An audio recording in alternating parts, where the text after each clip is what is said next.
On va maintenant rentrer un petit peu dans un regard un peu plus local. J'ai retenu les soft skills, les links, les feedback, que du patois savoyard. Maintenant, on va revenir un petit peu sur des notions assez ancrées. En écho, effectivement, à cette séquence et à cette soirée, un échange avec un enquêteur, un investigateur justement sur la place des jeunes et leur appétence pour leur territoire et leurs entreprises à l'échelle de Rhône-Alpes et notamment ici de la Savoie, confortait effectivement cette lecture de ces jeunes qui sont en recherche de sens et qui, parmi les grands enseignements que cette enquête, alors sans la déflorer puisqu'elle sera rendue officiellement publique dans quelques semaines, donc je m'interdis de tout dire, mais on pourra en tout cas retenir l'engagement associatif, effectivement la quête de sens, le concept, les valeurs qui manifestement sont ceux de cette génération Z. Par contre, effectivement, on peut s'interroger sur la Z', parce qu'après la Z, il faudra peut-être anticiper celle qui viendra ensuite, et la Z seconde. On va rentrer dans des définitions nouvelles, avec peut-être des modes coopératifs à inventer. Alors, pour parler justement de ces solutions, de ce qu'il faut faire, des constats qui ont pu être dressés par plusieurs d'entre vous, des adaptations ou ajustements, et puis surtout des enseignements, que faire demain et après-demain pour conserver l'enthousiasme de cette jeunesse dans la vie de nos entreprises. Nous allons en parler ensemble avec des invités. Il y a justement la jeunesse avec Louane Bertrand, qui est responsable RSE à Bonneval-Ouastos, que je vais inviter à venir nous rejoindre. Alors moi, je vais peut-être me positionner par ici. Oui, par exemple. Aloïs Chianal également, qui est dirigeante d'Inpresco, qu'on accueille. Avec nous, nous avons également Philippe Calandroni, directeur général de RBD, et Romain Le Bérigot, cofondateur et co-dirigeant de iBecom. Messieurs, voilà, c'est très, et pour une fois, hein, on ne pourra pas dire que la parité n'y est pas. On a été vigilants, vous avez vu, moindre détail. On aurait pu faire Shabada, mais non, on ne l'a pas fait. Très bien. Alors donc, ce soir, ce qu'on vous propose en 3 petits quarts d'heure, c'est déjà de noter, de garder en tête si vous avez des questions, puisqu'on aura un temps d'échange avec vous en fin de discussion. Mais tout d'abord, d'évoquer avec nos invités un peu les constats qu'ils ont pu faire eux-mêmes dans leur vie d'entrepreneur au quotidien, quelles solutions ils ont pu mettre en place. Et puis, on s'étendra peut-être un petit peu plus aussi sur l'innovation sociale, sociétale, en tout cas, voilà, tout ce qui peut revenir. Et puis, on demandera après à Élodie, en fin de séquence, de nous livrer son analyse de ce qu'elle aura entendu, vu, ressenti aussi peut-être dans les échanges de ce soir. Alors, on va commencer avec cette réflexion justement sur le constat, du recrutement, sur le constat de la relation. Et je vais demander justement à Romain, la galanterie aurait dû m'inviter à demander à Madame, mais je vais en tout cas demander à Romain, il n'a pas de micro. Ici, on n'en a pas un chacun, pardon, excusez-moi. Okay. On fait un partage, on a un collaboratif aussi ce soir, si vous voulez bien, pour questionner. Alors, à chacun, je demanderai préalablement, ils sont allumés normalement, ils fonctionnent, ne vous inquiétez pas. Ça marche. Toute l'équipe est en place là-bas, pas de problème. Il faut bien le tenir près de la bouche pour qu'on s'entende bien. À chacun, je demanderai juste en 30 secondes de bien vouloir présenter votre activité pour que tout le monde ait le même degré d'information. Et après, j'aurai une petite question justement sur ce qui relève un petit peu de la relation au recrutement. Bonsoir déjà, du coup moi c'est Romain Le Bérigot, j'ai cofondé avec ma compagne, on a fait ce qu'il ne faut pas faire en entrepreneuriat, on est mariés et femmes et associés, on a fondé une agence de communication spécialisée en marketing, en digital et en design, et nous notre but c'est d'accompagner les entrepreneurs des territoires à concrétiser leurs projets et puis à les développer par la suite. Grâce à nos compétences, donc on met tout ça à profit. Alors pour développer ces compétences, vous avez eu recours justement à des recrutements. Ouais. Qui n'ont pas forcément donné les résultats auxquels vous vous attendiez initialement. Ouais, alors moi je suis à la frontière entre les deux générations, du coup Z et Y. Et du coup on est 7 aujourd'hui, on va être 8 bientôt. Et c'est vrai que nous, quand on a créé l'agence, en fait, on sait très bien que c'est pas facile de rentrer sur le marché de l'emploi. Et notre but c'était de former en alternance et de passer en CDI derrière. Et en fait on a été assez étonnés de voir qu'en quelques années, il y avait quand même une rupture entre ma génération et la suivante, avec des attentes complètement différentes, des fois auxquelles on peut s'adapter, et des fois auxquelles on ne peut absolument pas s'adapter parce qu'il y a des réalités économiques. Nous, notre but, c'est quand même de faire vivre la structure, de faire en sorte qu'on soit rentable, et il y a un moment donné, on ne peut pas répondre à toutes les exigences. Donc, ce qui fait qu'on en a perdu en route. Concrètement, par exemple, je ne sais pas, là où le apprenti qui s'est présenté à vous, qu'est-ce qui a fait qu'à un moment, vous avez senti en fait qu'il y avait rupture? Alors la rupture, des fois, elle est de notre côté aussi. Oui. Ça peut arriver, hein, c'est pas que dans un sens. Il y a déjà une manière d'aborder le travail qui est différente. C'est-à-dire qu'il y a une intolérance à la frustration de plus en plus prononcée. Il y a une capacité d'attention de plus en plus faible. Il y a un niveau aussi, hein, quand même, on va pas se mentir. C'est-à-dire que nous, on reçoit beaucoup de candidatures. Il y en a peut-être 15% qu'on considère. Les autres, on leur répond, mais on n'y va pas parce que déjà dans le CV, il y a 15 fautes d'orthographe. Et nous, on est un métier où l'orthographe compte, évidemment, dans la plupart des métiers. Mais souvent, ce qui fait qu'il y a rupture, c'est une incompréhension du monde de l'entreprise et de nos réalités. Et nous, on a beau être transparent, c'est-à-dire que tout le monde sait tout dans notre entreprise. La plupart des salariés, alors pas ceux qui sont arrivés il y a 15 jours, mais savent même qu'on y est sur le compte bancaire de l'entreprise. Ils savent tout. Mais après, il y a un moment donné, on ne peut pas aller plus loin. Et c'est là où il y a rupture, c'est qu'il y a c'est même plus, on ne parle plus de divergence d'intérêt, on parle de divergence de réalité. Et nous, on ne peut pas s'adapter à ça, parce que sinon, notre boîte, elle ne peut pas tourner. Et on ne peut pas payer les salaires en fin de mois si, au bout d'un moment, si elle ne tourne pas. C'est-à-dire carrément dans l'engagement, quoi, dans les missions, dans les tâches. Non, c'est pas pour moi, ça ne me correspond pas. Ou c'était comme on disait tout à l'heure, je veux pas un CDI, je veux plutôt un CDD, alors, on sait pas. Ce qui est compliqué, c'est que c'est faire des généralités parce que chaque cas est à part. Et puis nous, on a plein de contre-exemples de gens qui ne sont pas dans ce déficit d'attention. Mais ce qui est compliqué, c'est de les maintenir passionnés longtemps sur un sujet qui demande du temps. Et ça, c'est le plus compliqué. Et il y a plein de facteurs qui expliquent ça. Et souvent, la Covid, on parle de la Covid pour expliquer tous les maux de cette génération-là. Je pense qu'elle a bon dos, la Covid. Je pense que c'est un problème politique, sanitaire, économique, social. Vous prenez les 3, les 4. Et c'est aussi le résultat, je pense, de ce qu'on disait tout à l'heure au niveau du digital. C'est-à-dire que quand on parle de digital, on parle aussi de processus qui sont mis en place par des plateformes. Qui sont là pour créer la dépendance et qui font que tous les mots que je décris là au niveau de la frustration, de la tension, découlent de ce qui s'appelle le mécanisme, le système variable en fait, c'est-à-dire qu'on met en place des procédés psychologiques qui sont, qui sont en fait la découlante d'expériences qui ont été faites sur des pigeons dans les années 70 et maintenant qui sont en place de manière massive en fait sur les réseaux sociaux. Ce qui fait qu'aujourd'hui, on a une génération, la mienne comprise, qui sont dépendantes à tous ces outils-là et qui font qu'en entreprise, on a besoin de switcher en permanence.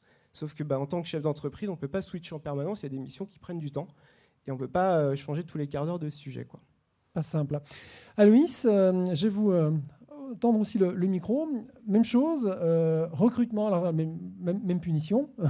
Nous présenter une trentaine de secondes l'entreprise et l'activité. Et aussi, justement, éventuellement, les écueils rencontrés lorsque vous vous êtes dit, allez, on recrute. Bonsoir à tous. Donc, je suis Alice Canal de l'imprimerie Impresco. On a implanté à Aix-les-Bains. On a co-créé l'imprimerie aussi avec Nicolas Bonpoix, mon compagnon aussi. Par passion, et donc aujourd'hui on imprime on est vraiment spécialisé dans l'impression mais surtout dans le conseil et on va plutôt imprimer des beaux produits et se diriger vers les produits durables. On est une équipe de 11 personnes professionnelles et on a un local de 550 mètres carrés où on travaille à la fois sur des machines, un parc machine très récent et un parc machine aussi du siècle dernier. Et on fait vraiment très attention justement à tout ce côté RSE.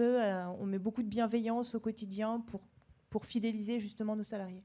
Alors néanmoins, les recrutements que vous avez lancés il y a peu de temps n'ont pas forcément donné les résultats que vous attendiez. Alors en fait, après le Covid, donc on était une équipe. À la base, on a créé une équipe, pas forcément avec des compétences techniques, mais Nicolas, a été conducteur offset pendant 15 ans avant de créer l'imprimerie, et il voulait pas retomber dans justement l'imprimerie de labeur comme tout le monde la connaît, avec un patron et puis des conditions de travail qu'il a vécues qui étaient pas forcément qui lui plaisaient pas forcément.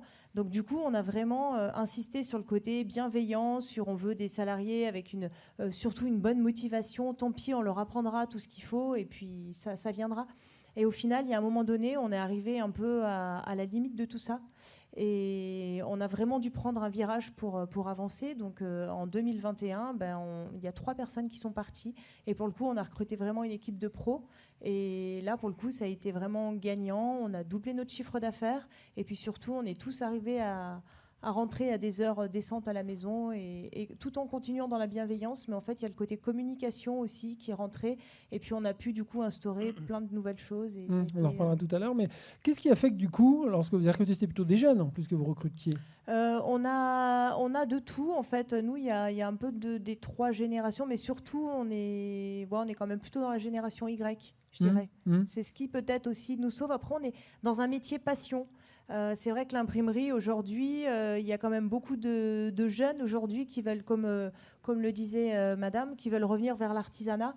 Et il y a quand même des jeunes passionnés qui ont envie de travailler. C'est ce qui nous sauve un petit peu. Qu'est-ce qui a fait, par contre, qu'est-ce que vous avez senti quand vous avez recruté ces jeunes, ou moins jeunes, mais en tout cas ceux de la génération Z? Qu'est-ce qui a fait qu'à un moment, ça n'a pas collé? Ils ne se sentaient pas à leur place? Ils avaient des doutes, des hésitations sur le poste, sur l'entreprise? C'était peut-être aussi le côté... bon, il y a de la bienveillance, mais tout n'est pas permis. C'était très, très explosif, en fait. Et voilà, c'est comme un petit peu... Parfois, ça a fonctionné, mais jusqu'à une certaine limite, quoi. Il y a un moment donné, on ne savait plus trop où était la limite et c'est ça qui a été presque le plus compliqué. Et ça a pu durer quand même un certain temps ou ça a été assez rapide? Ça a pu durer un certain temps, ça a duré quand même 3 bonnes années. 3 bonnes années. Ouais. Et après, au revoir, je m'en vais.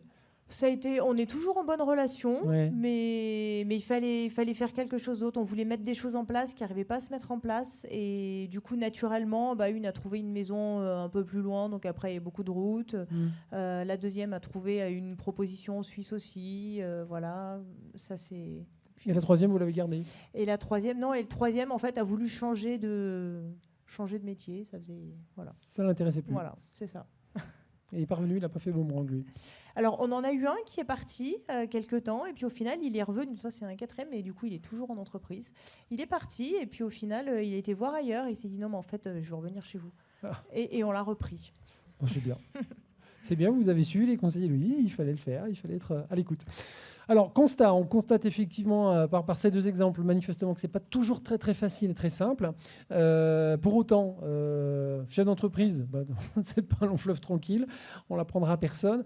Ce qui veut dire du coup en face qu'il faut réagir, mettre en place peut-être des solutions. En tout cas, c'est essayer de s'adapter. On parlait de beaucoup de management. Philippe, dans l'entreprise que vous allez nous présenter, que vous dirigez, justement, vous, pour le coup, vous avez dû mettre en place des solutions déjà pour faire durer, fidéliser et faire durer l'entreprise. Je vous laisse déjà nous la présenter et nous parler après de cette dynamique. D'accord. Déjà, en faisant une analogie avec l'exposé d'Élodie, donc je suis aujourd'hui un représentant de la génération X, comme beaucoup d'entre vous. Et donc, ayant en plus, dans le cadre de cette génération X, moi, fait toute ma carrière au sein de ma société que je dirige depuis 23 ans. La société s'appelle RBD. C'est une entreprise centenaire. Donc, je participe depuis 23 ans, j'irai à l'histoire de cette entreprise familiale. Je fais partie de la 4e génération. Notre métier, donc, on est dans l'industrie. On n'est pas dans l'imprimerie ou dans la communication. Nous, on est dans l'industrie lourde. On fabrique des lames de scie. On est basé à Montmélian dans la zone d'AP-Espace. Et donc, oui, dans le cadre notamment de restructuration majeure, avant on avait 2 sites, un site en région parisienne et un site en Savoie. Donc au moment du Covid, donc, on a mené à bien une restructuration, une recentralisation de l'ensemble de nos forces en Savoie. Et notre objectif avant de recruter, c'était de garder notre personnel et de garder nos compétences. Parce que nos métiers, à nous, c'est pas des métiers dans le digital, hein, sur 42 personnes aujourd'hui, on a 30 ouvriers, 30 personnes qui fabriquent des lames de scie, et nos métiers, on les trouve pas dans le digital. En tout cas, ils pratiquent pas le digital, peut-être au quotidien, mais pas dans leur travail. Et nous, c'est des planeurs de lames de scie, des affûteurs de lames de scie, des rectifieurs, des affûteurs. Donc il fallait garder ces compétences, et notamment par rapport à une population parisienne. Donc on avait un site où il y avait 15 personnes, et on leur a proposé de venir. Malheureusement, sur les 15, 5 sont venus, mais par contre, il a fallu s'adapter. Et on s'adaptait en trouvant des solutions un peu plus modernes que ce qu'on pouvait avoir jusqu'à présent. Donc aujourd'hui, on les a accompagnés dans leur mobilité. Bon, on n'a pas réussi à les faire venir. Et aujourd'hui, ils viennent du lundi au jeudi, faire 35 heures en 4 jours. On leur paye le train. Merci la SNCF, merci Ouigo. Et on leur paye un logement, merci Airbnb. Et cumuler l'ensemble de ces frais. Aujourd'hui, nous coûte pas plus qu'un représentant qui va voir des clients tous les jours, par mois. Et ça nous a permis de maintenir nos compétences et de conserver, je dirais, ce savoir-faire centenaire. Voilà. Alors j'imagine bien néanmoins que celles et ceux qui étaient peut-être déjà en place en Savoie, notamment des jeunes, ont dû se dire tiens, c'est bizarre, alors et nous, on peut avoir un truc aussi. Est-ce qu'il a fallu un peu, j'allais dire, faire passer le message et du coup peut-être aussi revoir globalement la manière un peu de manager toute l'équipe? C'est clair, donc il a fallu un petit peu s'adapter et trouver un modèle différent de celui qui existait. Bon, on est en train de le mettre en place. On avait plus une structure hiérarchique avec un directeur technique, chef d'atelier, chef d'équipe. Aujourd'hui, on est un petit peu comme l'a présenté Elodie, dans des modes structure d'équipe. Donc les jeunes qu'on intègre aujourd'hui, par le départ, on a eu cette année 3 départs à la retraite, avec des gens qui étaient des cadres majeurs, un directeur technique. Les jeunes que l'on a fait rentrer, on les a intégrés à travers un parcours d'apprentissage ou de candidature spontanée. On a eu la chance, on est à l'écoute aussi du marché, des gens viennent nous voir. Parce qu'ils travaillent dans l'industrie, ils veulent aujourd'hui intégrer des entreprises comme les nôtres. Et donc, par ce biais, par l'apprentissage ou par des candidatures spontanées, on a pu trouver des candidats qui sont intégrés dans cette histoire et travailler aujourd'hui plus en mode équipe qu'en mode pyramidal. Au niveau de l'immobilier, de l'offre carrément, j'allais dire, en dur dans l'entreprise, vous avez repensé des choses aussi Alors, c'est une sorte de RSE, on a travaillé sur les conditions de travail. Donc l'industrie aujourd'hui parfois a une mauvaise image. Donc on a fait un bâtiment hyper moderne. Donc avec on va dire en termes de chauffage. On a essayé de mettre de la climatisation dans les ateliers. C'est du rafraîchissement malheureusement. On a mis des systèmes par micropulvérisation d'eau dans l'atelier. Ça venait oxyder, donc on a dû l'arrêter. Ça a oxydé l'acier, donc on a malheureusement dû arrêter. Par contre, on essaye de ventiler autant que possible nos locaux. On a mis des systèmes d'aspiration de brouillard d'huile. Donc on a travaillé avec la CARSAT et nos syndicats professionnels, l'UIMM, pour trouver des solutions pour améliorer les conditions de travail. Donc à chaque fois, des solutions d'adaptation du poste pour que la personne se retrouve dans les conditions optimum et au moins lorsqu'il quittera l'entreprise, parte en pleine santé. Voilà, en forme. Alors, Alice, je reviens sur aussi les solutions qui ont pu être mises en place justement pour peut-être adapter le management ou trouver des solutions. On disait tout à l'heure qu'il y a quand même un panel d'âge au sein de l'entreprise. On entendait parler tout à l'heure, Eddie, d'une dimension un peu familiale. Aujourd'hui, ces générations arrivent peut-être avec plus de défiance de leur famille, entre guillemets, de sang et de tradition et d'éducation, pour retrouver un peu une famille entrepreneuriale. C'est le cas. Est-ce que vous avez le sentiment aujourd'hui de faire vivre justement une famille un peu à l'entreprise? Oui, clairement, nous, c'est vraiment une famille et on discute beaucoup ensemble. Alors déjà, on a la chance d'avoir une grande cuisine qui nous rassemble et tous les jours, on partage quasi tous le repas ensemble. Donc, c'est hyper important pour échanger. Le blanc de Savoie, il n'y a rien de tel. Voilà, l'apéro, ça rassemble tout le monde. Voilà. Et puis, une fois par semaine, c'est badminton. Et surtout, le vendredi après-midi, on essaye vraiment de finir à midi, mais pour partager un repas ensemble et surtout l'après-midi ensemble. En fait, l'idée, c'est des fois, c'est pétanque, c'est sport, c'est quelque chose. Mais c'est surtout histoire d'être créatif aussi ensemble. Des fois, ça peut être de revoir les locaux. Mais on se dit, la semaine, l'objectif, c'est 4 jours. Alors, il y en a déjà sur l'équipe. On est 4 à travailler 4 jours par semaine. Mais le vendredi après-midi, c'est vraiment l'objectif. C'est juste passer du temps ensemble, un temps sympa. Et on est vraiment une équipe de copains. Plus que des salariés. Et en fait, on aime bien le soir après le travail. Pour ceux qui le peuvent, c'est vrai que quand il y a des enfants à récupérer à l'école, c'est moins évident. Mais sinon, c'est prendre l'apéro ensemble. Et puis, on partage les moments de la vie aussi un peu off. Et ça permet de comprendre un peu tout ce qui se passe. Et on est vraiment une famille. Oui. Ça veut dire que, à 15h33, il y a un souci, je peux partir, je peux quitter le travail. Carrément. Voilà, le tout, c'est de le dire. Et puis après, on s'arrange. Le tout, c'est que le travail soit fait. S'il faut, les gens, naturellement, ils arrivent avant ou ils bossent pendant midi, ils récupèrent. Mais oui, on est hyper compréhensif là-dessus. Et si quelqu'un est fatigué, il peut aller faire une sieste. Il y a le canapé. On n'a pas de pointeuse du tout. Enfin, c'est pas du tout l'esprit. On est à des années-lumière de ça. Et tout se passe superbe moment. Et pareil, sur donc ces horaires-là, c'est vraiment la flexibilité, entre guillemets, ils viennent entre, je sais pas, 8h et 9h ou entre 7h et 9h Logiquement, c'est à 9h. Après, si quelqu'un a un empêchement, parce que l'idée, c'est qu'on se prévienne quand même. C'est dans le respect de tout le monde, parce qu'il ne faut pas non plus empêcher que le travail se fasse bien. Mais l'idée, on a un WhatsApp commun, justement, à l'entreprise, et on se fait passer les messages, on est en retard, on a un enfant qui a été malade, on est assez open à tout ça. Et dans ce mix de génération, ce management assez souple quand même, assez cool, ça passe bien aussi bien sur la génération X, T, R, enfin, je sais pas si on peut remonter. Alors, ce qui est... Bon, c'est vrai que chez les jeunes, du coup, ça paraît assez, on va dire, presque commun. Et par contre, chez les anciens, qui ont eu un patronat, justement, vachement différent, ils sont hyper reconnaissants et ils nous le disent souvent. Et c'est vrai que c'est chouette qu'ils soient reconnaissants. Il y a eu le Tour de France il n'y a pas longtemps qui est passé. On a dit, allez hop, chacun prend un truc, on vient à la maison et... On regarde, on passe journée Tour de France, barbecue, et ça s'est fait la veille. Décidé comme ça, et on est parti.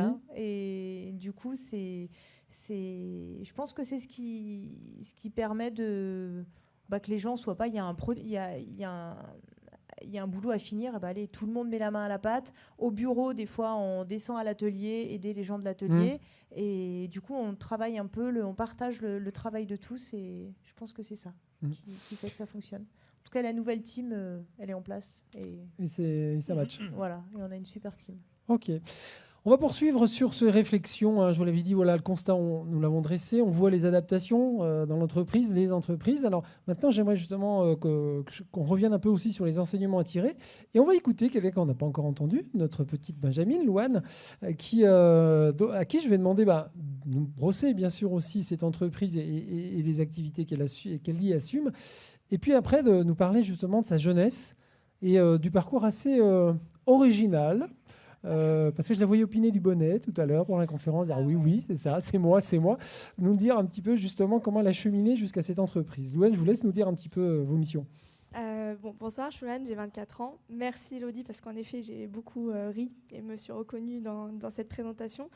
Donc moi, je suis responsable RSE. Donc la RSE, pour revenir rapidement dessus, en fait, on accompagne l'entreprise dans l'intégration des enjeux de développement durable, environnement, social, au sein de ses activités économiques. Donc moi, je m'occupe donc de cette démarche-là, et au-delà de ça, donc chez Bonneval, du coup, au-delà de ça, on est entreprise à mission, donc c'est une démarche, c'est même pas une démarche RSE, ça va au-delà. Donc c'est un modèle d'affaires qui intègre en fait ses responsabilités et ses engagements directement au cœur de celui-ci.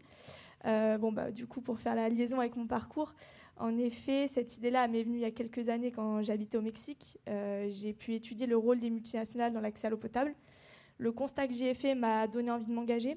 Donc, je suis revenue en France et j'ai fait la recherche donc, sur ce marché-là d'entreprises qui portaient ce sens de la responsabilité et des engagements. Et c'est comme ça que j'ai atterri en Savoie, chez Bonneval. J'ai littéralement jeté une bouteille à la mer, puisqu'on parlait des CV. J'ai repris leur bouteille et j'ai fait mon CV directement dessus. Donc, en fait, mon CV, c'était l'étiquette avec un code barre qui était en fait un QR code vidéo qui expliquait ce que je pouvais leur amener. Et de toute façon, c'était mon option 1 et j'avais qu'une option. Voilà. C'était soit Bonneval, soit je rentrais pas à l'école. Ni dans le monde de l'entreprise, peut-être, d'ailleurs. Il y en a beaucoup qui reçoivent des CV comme ça en bouteille. On pourra en reparler tout à l'heure. Voilà. Mais vous voyez, c'est possible quand même. C'est quand même possible. Alors du coup, cette opportunité, vous n'avez pas eu peur. Enfin, ça a matché. On imaginait que le dirigeant s'est dit, oula, il y a la motivation derrière. Ça a beaucoup plu, c'est vrai.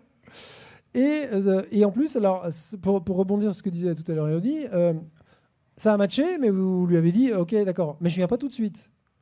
Oui, c'est vrai. Je partais au Costa Rica une semaine après. Oui, en effet, j'avais ce projet de voyage depuis longtemps, parce que l'Amérique latine, c'est quelque chose qui vraiment m'a habité. Et dans cette quête de sens, donc là, on retrouve totalement ce que vous disiez. Dans cette quête de sens, j'avais encore des missions, des parties de moi à aller voir là-bas. Et en fait, le dirigeant, donc David, a été... En fait, on a passé l'entretien à parler du Costa Rica et de la quête de sens. Donc, en fait, je crois que j'ai vraiment toqué à la bonne porte, puisque c'est une entreprise qui porte dans son ADN cette quête, cette reconnexion à l'essentiel liée à l'élément eau. Donc, voilà, c'était aligné, quoi. Bon. Et du coup, l'alignement s'est poursuivi parce qu'après, donc entre l'école à Lyon et puis Bonneval, en parenthèse, je pense que tout le monde voit la géographie. Ouais. Donc le petit TER, il prend quelques petites heures dans un sens comme dans l'autre. 8 heures de train par semaine. Ouais. Voilà. Et par contre, au bénéfice de l'entreprise, aujourd'hui, justement, qu'est-ce qui a évolué justement grâce à cette dynamique et à cette énergie dans l'entreprise? Alors, déjà, personnellement, moi, je suis passée du coup d'assistante marketing il y a 2 ans, où on était 8, 9. Aujourd'hui, je suis responsable RSE et on est une quarantaine. Donc, c'était juste une magnifique opportunité pour moi. Et puis, j'ai pu, en fait, avec l'alternance, ce que j'avais en théorie, je le mettais directement en pratique. Donc, ça a aussi permis de vraiment structurer cette démarche qui avait été initiée par les fondateurs, mais qui n'arrivait pas encore à trouver cette structuration. Et cette opérationnalité. Donc moi, en fait, je suis arrivée avec mes idées, ça a connecté. Et en effet, donc là, je glisse peut-être sur la prochaine question, mais au final, ça a connecté avec tout le monde. C'est-à-dire que peu importe les générations, il y a une double pédagogie qui s'est installée. Autant eux, dans leur expérience, dans qui ils étaient, et autant moi dans ce que je suis venue ramener. Pour vous donner un exemple, pour expliquer mon métier qui est un nouveau métier, la RSE, j'ai commencé par une formation. Moi, je suis formée à la fresque du climat, peut-être que vous connaissez. En fait, je leur ai dit, venez avec moi 3 heures, on va faire une formation, mais pas d'ordinateur, pas d'écriture, juste vous et votre bonne volonté, et on va le faire ensemble. Donc, on a fait des jeux. J'aurais posé la question, qu'est-ce qui vous rend vraiment heureux dans la vie? J'aurais demandé comment ils se sentaient. En fait, j'ai vu aussi selon les générations, voir aussi des secteurs d'activité, plus ou moins de surprise quand on leur demande mais qu'est-ce qui vous rend vraiment heureux? Pas l'habitude qu'on me pose cette question. Et en fait, eux, de l'autre côté, ils ont ramené toute cette bienveillance. Je veux dire, même un de nos collègues qui a plus de 60 ans, en fait, à partir du moment où déjà, je pense qu'il y a une opportunité, c'est que chez Bonneval, on porte ce dynamisme, cette ouverture au monde et aux autres, ça aide. Je pense que dans une autre entreprise, ça aurait peut-être été plus compliqué. Mais voilà, il y a cette même ouverture d'esprit, cette envie de partager et de grandir ensemble. Ça, c'est vraiment hyper important. Je pense n'importe quel âge, en fait, on peut avoir. À n'importe quel âge. Ouais. Romain, vous faites une fresque du climat dans l'entreprise aussi? Ça vous inspire? On n'a pas fait encore. Pas encore? Non, mais ça après, pourrait. Nous, on a une approche du management qui est assez... Alors, j'aime pas dire horizontale parce qu'on reste quand même les dirigeants et à un moment donné, il y a des décisions, c'est à nous de les prendre. Souvent, c'est les décisions les moins rigolotes qu'on prend nous. Mais on a toujours été dans cette démarche de protéger aussi les salariés, notamment dans notre métier à nous, qui est du contact client. Et des fois, ça peut être plus compliqué avec certaines personnalités. Donc, on a essayé de mettre pas mal de choses. Et ce qui est intéressant pour rebondir sur ce qu'on peut se tutoyer. Oui, ouais. On est tous de la même génération, on est bien d'accord, on est tous Z ici. C'est que nous, le constat qu'on fait après 3 ans, avoir recruté que de la génération Z, du coup, c'était que ça dans notre entreprise, et encore que ça d'ailleurs, jusqu'à dans 1 mois et demi, c'est qu'en fait, je pense que pour que ça marche, il faut qu'il y ait une diversité de générations. Et c'est ce qu'on va aller chercher là, c'est-à-dire qu'on va aller chercher aussi des générations et plutôt Y, un petit peu plus âgées aussi, pour essayer d'avoir ce contrepoids-là. Et en fait, ce que nous, on a fait comme constat, c'est que une équipe jeune, c'est bien, mais il faut avoir des gens qui ont un peu plus d'expérience, qui ont un petit peu plus aussi de vécu pour apporter c'est-à-dire que la jeunesse va avoir une fougue un petit peu créative. J'espère que je suis pas encore, que je suis encore dans cette dynamique-là. Oui, mais bien sûr. Alors. Mais on a besoin aussi de gens qui vont faire preuve de cette sagesse-là. Ouais. Et nous, on est encore jeunes, donc c'est pas forcément nous qui avons cette sagesse-là. Nous, on passe à peine la trentaine, donc on a cette énergie. On est entre les deux. On va bientôt basculer dans le côté deuxième partie de carrière un jour. Mais en tout cas, nous, par contre, ce qui est dans notre entreprise, il n'y a pas d'effort fait pour mettre en place des instants spécifiques, c'est-à-dire que c'est au quotidien. C'est-à-dire que nous, tout le monde peut nous parler à tout moment.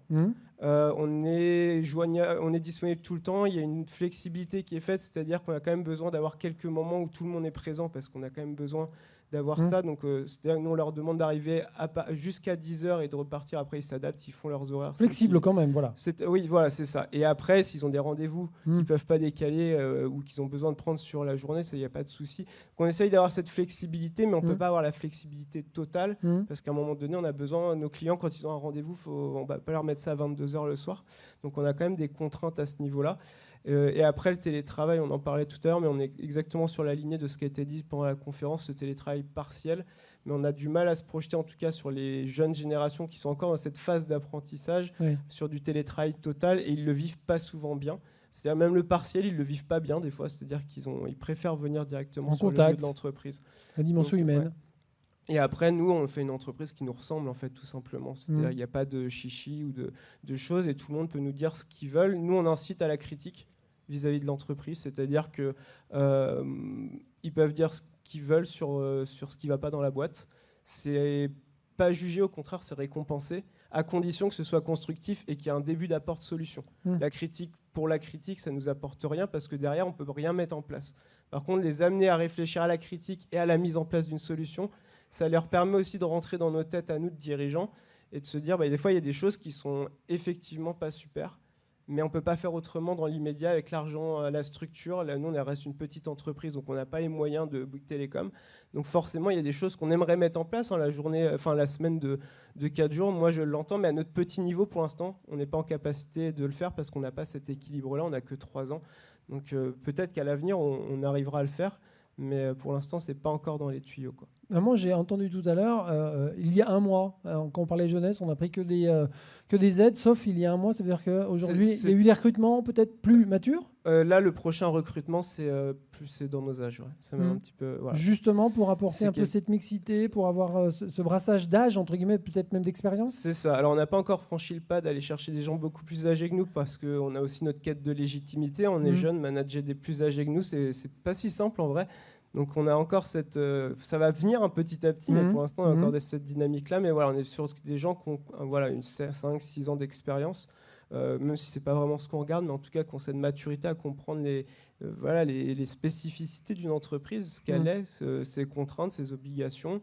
Et puis nous, ce qu'on essaye d'infuser aussi dans l'équipe, c'est qu'il n'y a pas de tabou chez nous. Ils voient tout de notre aventure entrepreneuriale, les bons côtés comme les mauvais. Ils les vivent avec nous des fois et on leur explique les difficultés qu'on peut rencontrer. Bon, ils le voient en général. Et ce qui fait aussi que, j'en reviens à ce que je disais tout à l'heure, on est transparent sur les comptes bancaires, on est transparent sur les investissements, ils savent absolument tout. Mais ça ne suffit pas à fidéliser tout le monde, c'est ce que je disais tout à l'heure. On peut mettre en place plein de choses. Après, il y a des choses qui sont inhérentes à l'activité et ça, on ne peut pas faire autrement. C'est-à-dire que nos clients ont à un moment besoin qu'on délivre quelque chose et cette délivrabilité, on est obligé d'aller la chercher quoi qu'il arrive. Et la souplesse n'empêche pas cette délivrabilité, mais on a quand même des contraintes qui font qu'à un moment donné, il y a un stade où on ne peut pas aller plus loin, en fait. Philippe, j'imagine que la notion des contraintes, ça, forcément, dans le monde de l'industrie, c'est pareil. C'est pérenne, la solution Paris-Savoie. Comment, quand on est chef d'entreprise, on se dit, pour l'instant, ça fonctionne plutôt bien. Difficile, hein ? Pour l'instant, c'est pérenne. Ça fait 3 ans que ça dure. Ouais. Et, tous les matins, le lundi matin, ils sont dans le train. Et il n'y a pas de problème. J'espère, j'aimerais bien qu'ils s'installent. Un gros problème de la Savoie, c'est le prix de l'immobilier. Donc, on est par rapport à une population, d'ouvriers, même si leur poste a été valorisé. Aujourd'hui, c'est quand même un problème. Et puis, en plus, il faut envisager l'emploi aussi de la femme, en l'occurrence, c'est des hommes, pour les faire venir. En tout cas, c'est la seule solution qu'on a pu trouver pour pérenniser ce savoir-faire et faire que la société puisse continuer à se développer. C'est sûr que maintenant, on essaye de trouver du local en termes de recrutement, des jeunes, si c'est possible, avec des méthodes de recrutement différentes et notamment en misant à fond sur l'apprentissage. Alors, c'est l'artisanat industriel. Et on l'a fait aujourd'hui, on a 2 apprentis. On a fait notamment un recrutement majeur cette année, il y a 2 semaines, avec un jeune qui faisait un master à l'INSEC et qu'on a impliqué dès le départ dans un projet de changement de RP et dans lequel il a été complètement investi. Parce que même ceux qui géraient le système informatique de l'époque ne voulaient pas le changement. Ils nous disaient mais pourquoi on change, ça marche. On change parce que le système n'est plus pérenne, il n'est plus maintenu. C'est comme si vous aviez une voiture, on vous disait il n'y a plus de maintenance, il n'y a plus de pièces détachées. Donc malgré leurs sentiments, j'y suis allé à fond. J'ai rentré dans la démarche un jeune apprenti qui a porté le projet avec là aussi un jeune qui est arrivé de Moselle, qu'on a trouvé par un cabinet de recrutement. Et lui, ce qui l'intéressait, c'était de nous trouver une entreprise, modeste, moderne. Lui était dans l'informatique, dans le RP, il travaillait chez Ascométal. Et donc il est venu, il travaillait sur SAP. Et aujourd'hui, il a intégré cette équipe en complément du jeune de l'INSEC. Ils ont, à eux deux, en forme équipe, intégré. Et moi, je ne me suis pas du tout investi dans cette démarche. Confiance totale. Et donc, ils ont mené à bien le projet pendant 2 ans et on a basculé le 1er mai de cette année. Et donc, ça impacte la comptabilité, la production, le commercial. On a un CRM, on a du digital. On est passé d'un mode aussi fermé où on avait un serveur, un logiciel, un système moderne, SaaS. On achète des licences. et ce qui nous permet maintenant de pouvoir faire du télétravail. J'en fais maintenant, avant j'en faisais pas. Au moment du Covid, on ne pouvait pas faire de télétravail. Au niveau de nos logiciels, notre organisation commerciale, d'autant moins au niveau de l'industrie. Nos opérateurs, il fallait qu'ils viennent. Par contre, on a essayé à leur niveau de trouver d'autres solutions. Vous parlez de l'iPhone au poste de travail. On a dû l'accepter parce que les nouvelles générations l'ont. Il y a leur machine et puis à côté leur portable. Ce qu'on leur demande, c'est comment les machines tournent, même si quand les machines tournent, ils regardent leur portable. Donc on s'adapte. C'est sans cesse s'adapter à chacun. Voilà. Donc c'est plus possible forcément d'être entre guillemets dans la réprimande. Ne fais pas comme ceci. Non, mais de les impliquer, de leur dire de passer d'un stade d'adolescent un peu plus adulte, en leur disant de toute façon, si vous ne travaillez pas, c'est l'entreprise qui paye l'addition. Il faut donner le maximum. Alors leur maximum, c'est peut-être pas le mien, mais bon, en tout cas, la place est prise, le travail se fait et on essaye de les impliquer autant que possible. Ça a pu marcher, certains sont partis. On a eu des départs, mais on a eu, on en a eu deux, des effets, des boomerangs. Il y en a un qui est parti, qui était un jeune qu'on a formé en apprentissage pendant 2 ans dans la maintenance. Alors c'est des gens qui sont recherchés dans l'industrie. Il est parti dans une super boîte à Grenoble. Au bout de 6 mois, il a rappelé, il a dit je vais revenir chez RBD. Bon, là aussi, on part jamais. En tout cas, j'essaie de jamais repartir en conflit avec les gens. Et puis 6 mois après, il a attaqué. Il est revenu. Bon, je me suis permis de lui dire, il s'appelle Warren. Il y a Warren 1. Il y aura Warren 2. Parce que maintenant, il faut que derrière, que aussi ce retour soit compris. Parce que généralement, des jeunes, quand ils partent, c'est pour un meilleur salaire, meilleures conditions. Bon, parfois, ils n'y vont pas par rapport à leurs collègues. Bon, ils ne me lancent pas que des roses. Donc, il faut expliquer la démarche en expliquant que c'est peut-être...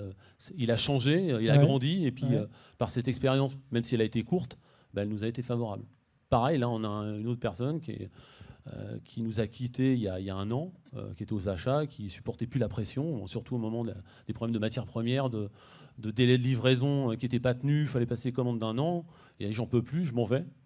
Bon, il a pu aussi valoriser son salaire dans une boîte plus grosse que la nôtre. Et puis il y a 2 mois, il est revenu me voir en me disant Philippe, je ne veux plus faire ce métier, par contre je sais que vous recrutez un commercial, je connais l'entreprise depuis 10 ans, je connais ses valeurs, je connais le produit. Je propose ma candidature.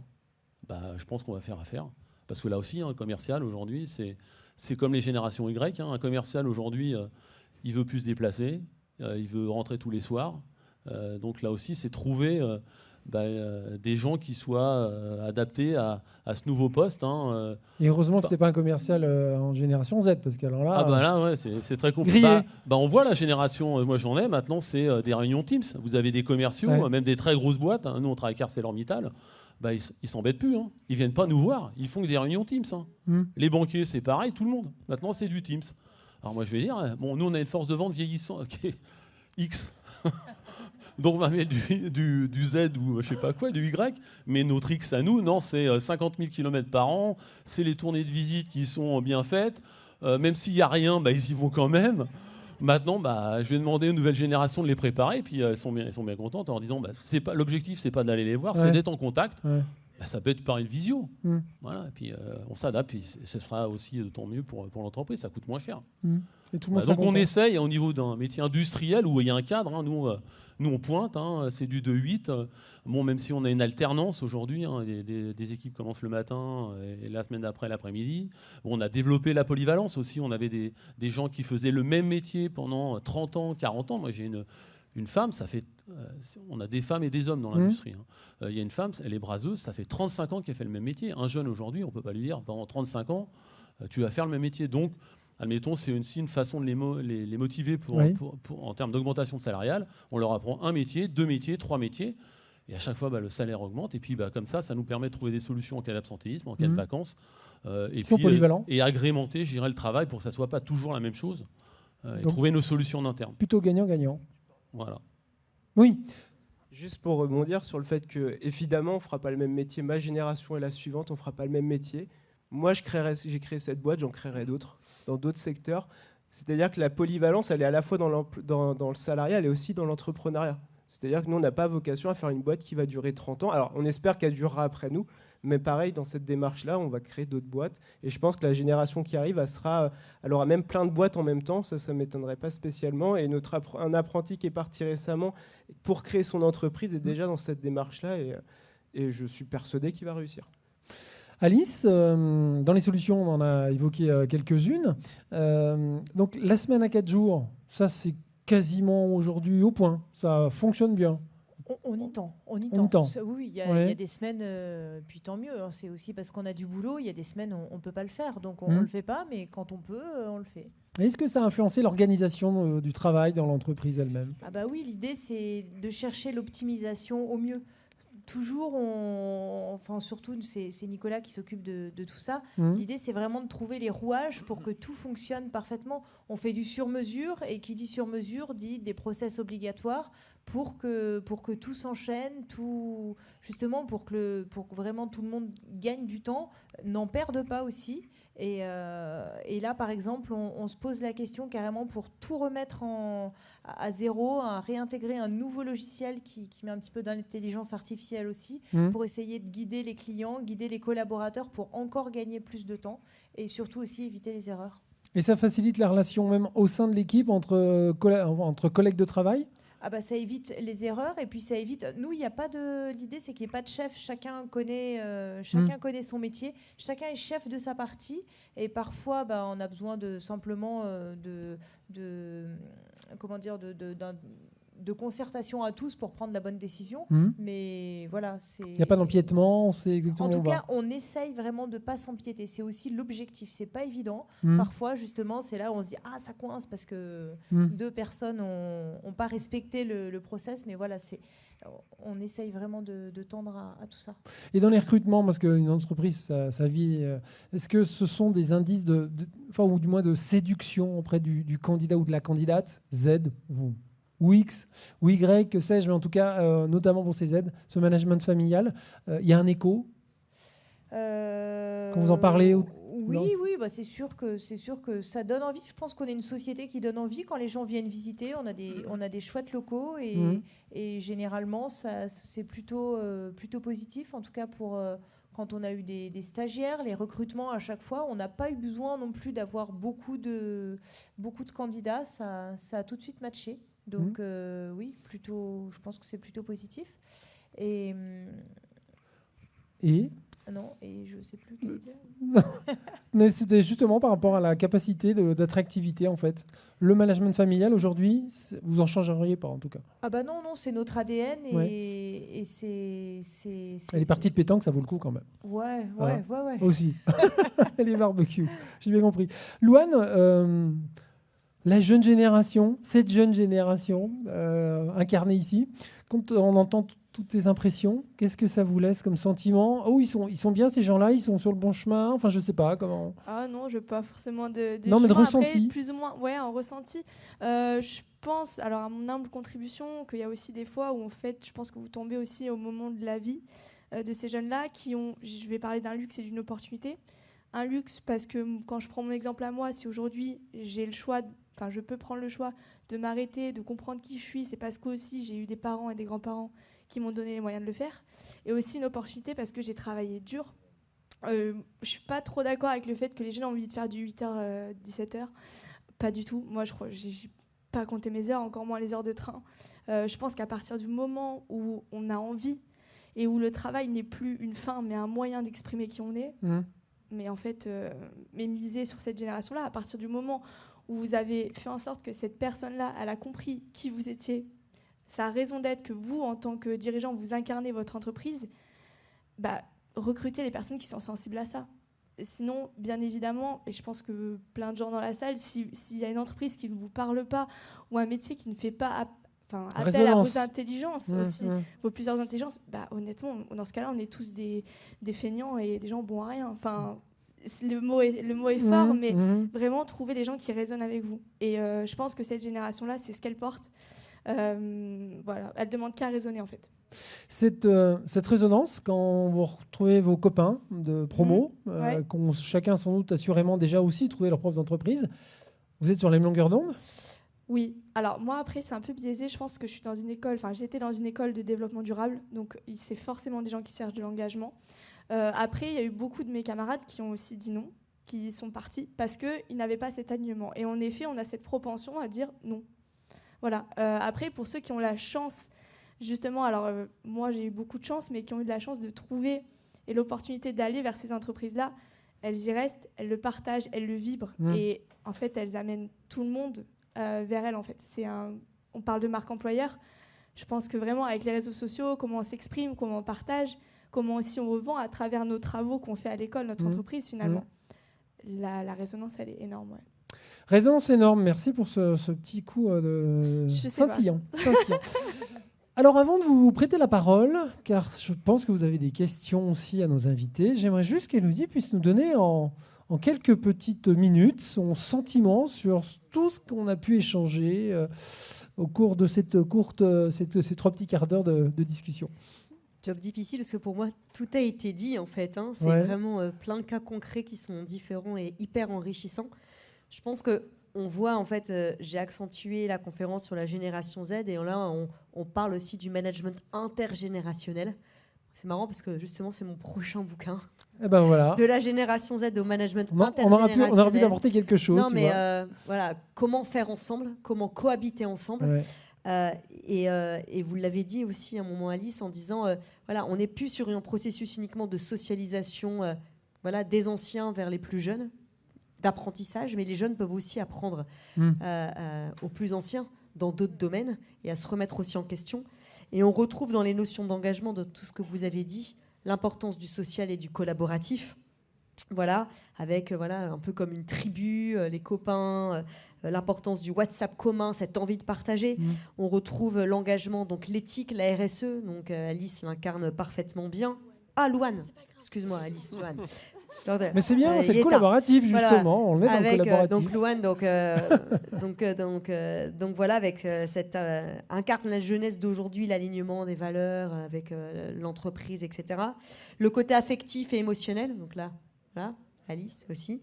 Prendre du plaisir, cette passion pour le travail, l'artisanat, le travail au centre de la vie, un peu la seconde maison qu'on a envie de retrouver via l'entreprise. L'intrapreneurial, voilà, comme vous l'avez dit aussi. L'importance, Philippe, d'impliquer, d'aider, de former. L'ERP, on a fait confiance à 2 jeunes et on leur a donné les mains pour être acteurs dans l'entreprise et travailler dans ce sens. Et un autre élément, je ne l'ai peut-être pas mis bien en avant dans la conférence, mais on la retrouve aussi, cette importance de transparence et d'authenticité. Avec entre eux, sur ce qui va, ce qui ne va pas, voilà, pour avancer. Bon, c'est difficile en 2 minutes de tout dire, mais un grand merci pour vos échanges. C'est bien réussi. Alors, on prend une question ou 2 ou pas, Marie-Laure ? Est-ce que vous avez peut-être, je ne sais pas, une observation, une question à nos invités ? Si vous l'avez, je me déplace vers vous avec le micro pour que vous puissiez formuler. Je vous laisse juste vous présenter et adresser votre question. Alors, je suis Dominique Fonfred, le créateur d'une entreprise qui s'appelle Resépieux, qui existe depuis 25 ans, dans le domaine des fondations profondes pour les gros ouvrages du BTP. Donc, mes clients, c'est des Bouygues, des Vinci, etc. Et nous exploitons sur les 5 continents. On est quand même une TPE, puisqu'on est 3 ou 4 personnes, mais on peut exporter sur les 5 continents en tant que 4. Et il se trouve que si j'ai pas eu besoin de recruter pendant 10 ans, parce que tout se passait bien, j'ai été amené le concours de circonstances fait que j'ai été amené à renouveler la totalité du personnel en l'espace d'1 an. Bon. Et je ne vais pas parler sur chacun d'eux, mais il se trouve que là où j'ai rencontré une difficulté énorme, c'est la personne que j'ai fini par recruter, qui va rentrer au 15 octobre, c'est celle qui va me remplacer, parce que j'ai 72 ans, et ça fait 4 ans que j'essaye de trouver quelqu'un qui serait susceptible de progressivement prendre ma suite.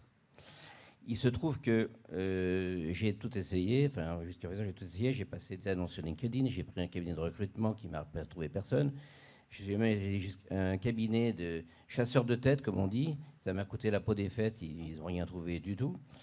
Et finalement, c'est moi qui ai trouvé l'individu, grâce à un concours de circonstances, je l'ai retrouvé, je l'ai rencontré à Auckland, en Nouvelle-Zélande. Oui, parce qu'il se trouve que là... Pardon. Voilà. Ouais, non, oui, excusez-moi. Non, justement, le problème, si vous voulez, c'est que la grosse difficulté, c'est que la personne que j'avais besoin, forcément, je l'ai trouvée dans une multinationale. Et moi, je suis une TPE. Et donc, ces candidats potentiels qui m'intéressaient, ils répondaient même pas, ils voulaient même pas, parce que pour eux, quitter une entreprise comme Bouygues pour entrer dans une entreprise de 3 personnes, c'était pas imaginable. Donc on s'en sortait pas. Et pourquoi j'ai fini par le trouver? C'est bien parce que en Nouvelle-Zélande, je l'ai croisé sur un chantier, et c'était un de mes clients. Donc j'ai débauché chez un de mes clients un gars qui vient chez moi. Et pourquoi lui, il a accepté de venir? C'est parce qu'en tant que client, il connaissait l'entreprise, il connaissait la réactivité, notre excellence, puisqu'on est un peu chrétien. Et donc, la difficulté, c'est ça que je pose la question des gens recruteurs. Comment faire quand il n'y a personne qui répond? Parce que vous faites tout ce que vous voulez, il n'y a personne qui répond. Vous pouvez ouvrir des pondeurs, il n'y a personne qui répond. Question énigmatique. Alors là, comment on fait quand il n'y a personne qui répond? On ne recrute pas. Difficile, hein?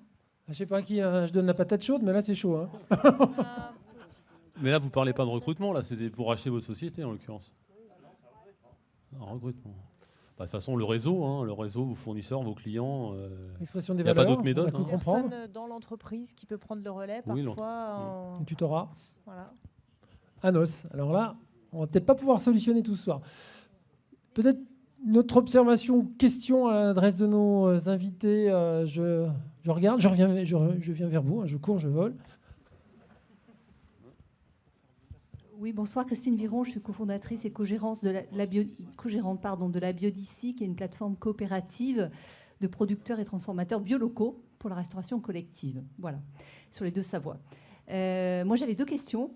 La première, les réunions, vous en faites pas, vous les faites en marchant, vous les faites comment? Et 2, sur les salaires, est-ce qu'il y a une transparence? Est-ce qu'il y a une échelle finalement limitée? Alors, dans les entreprises à mission, c'est le cas, mais comment vous gérez ça? Sur les salaires, oui. Voilà, 2 questions pertinentes et intéressantes. Qui s'y met? Alors, sur les salaires, déjà, nous, on essaye d'être au-dessus du salaire moyen enfin, en tout cas dans nos métiers. Tout le monde est au courant du salaire de tout le monde, ce qui n'est pas légal.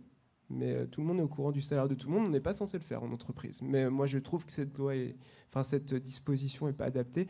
Donc tout le monde est au courant. C'était quoi la première question, juste sur laquelle... Les réunions, vous les faites en marchant? Alors les réunions, moi, je les fais assis parce que je suis un peu feignant.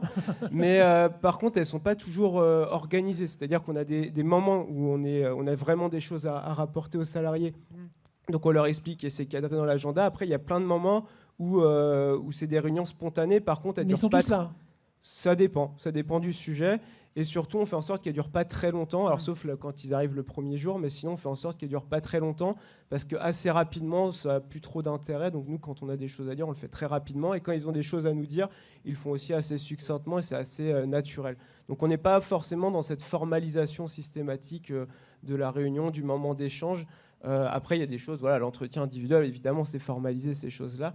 Et ça, pareil, on essaye de faire un entretien individuel qui n'est pas annuel, mais qui est trimestriel. Alors, on déborde des fois un petit peu, mais en tout cas, d'en faire assez régulièrement pour voir aussi leurs nouvelles envies, leurs nouvelles contraintes, leurs nouvelles problématiques, leurs peurs aussi, parce que c'est encore plus ancré dans cette génération-là. Il y a beaucoup... En même temps, on est dans un monde qui est particulier. Enfin, je pense que tout le monde est d'accord sur ça.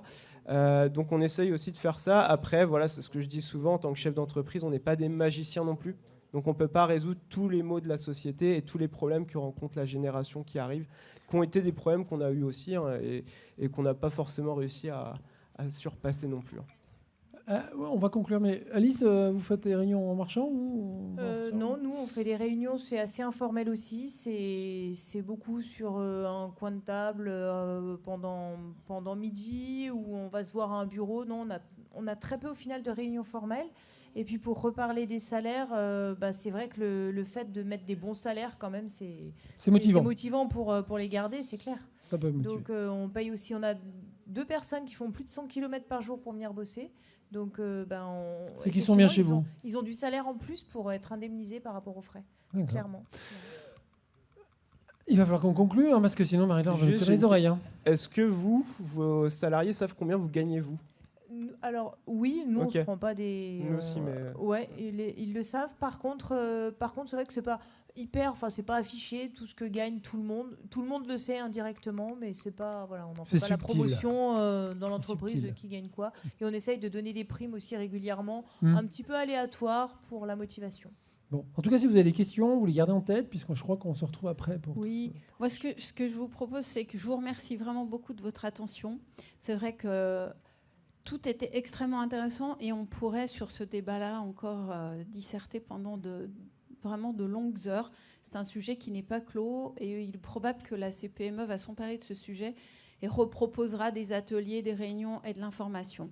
Je remercie infiniment Élodie Gentina pour la qualité de son intervention, cette pertinence, et je pense que ça a donné vraiment beaucoup de choses,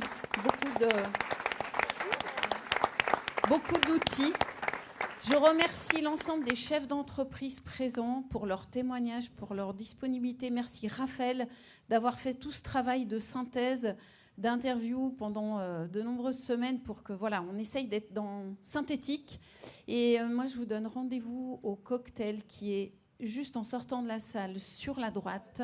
Et n'oubliez pas, minuit, le parking, on s'en va, on sort. Attention. Merci à tous.